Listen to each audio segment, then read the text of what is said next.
එහෙනම් මම අද කතා කරන්න යන්නේ ලංකාවේ ගොඩක් අය වැරදියට හදන මාළුවෙක්. ඒ තමයි බෙටා ෆිෂ්. අපි එහෙනම් වෙඩි කතා නැතුව යමු වීඩියෝ එකට. ඇයි මම එහෙම කියන්නේ? බෙටා ෆිෂ් ඇති කරන ගොඩක් අය ඒ මාළුවට දෙන ටැංක් එක නැත්තම් මෙයාගේ ගෙදර. වැරද්ද මේකයි.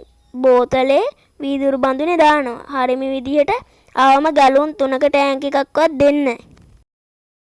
තුන්වෙනි කාරණාව ඕගොල්ලෝ දෙන කෑම. මේගොල්ලන්ට සතියට එකපාරක්වත් ලයිව් ෆුඩ් බ්ලඩ් වර්ම් වගේ දේවල් දෙන්න. මේගොල්ලෝ ඒවට හරි ආසයි. මෙන්න මේ කෑම නම් දෙන්න එපා. බත් රොටි මේ කෑම වලින් ඔයා ළඟ ඉන්න බෙටා ෆිෂ්ගේ බඩ පිපීම වගේ ලෙඩ හැදෙන්න පුළුවන්. හතරවෙනි කාරණාව මෙයාලගේ උෂ්ණත්වය. බෙටා මසුන්ගේ උෂ්ණත්වය හරියටම කතා කරොත් ඒගොල්ලන්ට හරියන උෂ්ණත්වය තමයි සෙල්සියස් අංශක 24ත් සෙල්සියස් අංශක 28ත් වගේ තමයි මෙයාලා ඉන්නේ.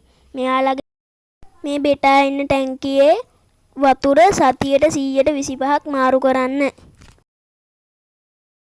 දැන් අපි බලමු මේගොල්ලන්ට තියෙන ලෙඩ ගැන.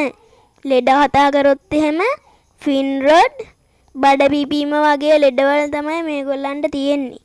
බලමු අපි ෆින් රොඩ් කියන එකේ සිංහල තේරුම. වල්ගේ දිරා යෑම.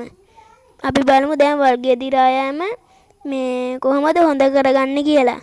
ඒකට ඕගොල්ලන්ගේ ටැංකියේ තියෙන වතුර අපිරිසිදු නිසා ඒගොල්ලන්ගේම වල්ගේ චුට්ට දිරා යනවා. ඒකට ඕගොල්ලෝ කරන්න ඕනේ මේ ටැංකියේ වතුර හරියට පිරිසිදුව තියාගන්න. ඊට පස්සේ බඩ පිපීම. ඕගොල්ලෝ කෑම දෙනවා වැඩි නිසා දවස් 2ක් කෑම නොදී ඉන්න. එතකොට ඒක හරියනවා.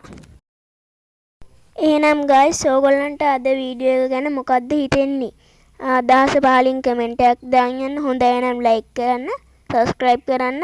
එහෙනම් මම අදට යනවා. bye bye.